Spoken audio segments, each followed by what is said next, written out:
Hello mga kabayan! Nagprito ako ng isda. Okay, alright. Wow, pula-pula na siya. Nilagyan ko siya ng sibuyas. Oh, sibuyas, sinabay ko pagprito sa isda. Okay? Parang hindi kayo masyado mabaho. Kaya alam mo dito sa Kuwait, maarte yung mga kapitbahay. At saka nilagyan ko ng lemon. Oh, parang dili kayo mabaho ang atong balay. Yan ang sekreto ni Ale sa pagprito nga dili kay mabaho ang atong kwarto, ang atong balay. Yan ang sekreto. Yan. Tapos ngayon kukunin ko na siya.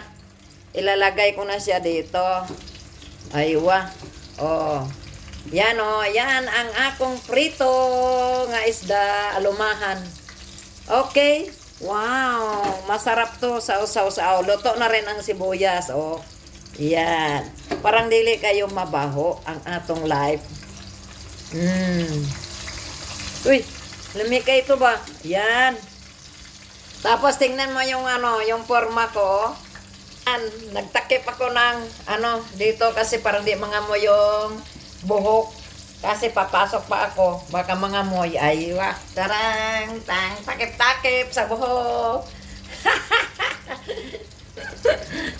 Aywa, dito yung kitchen from, mayroon pang alimasag pala, alimasag, gata yan, alimasag.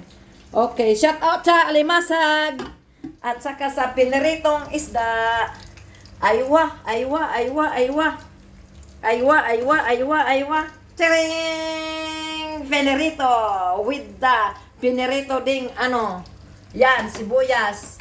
At saka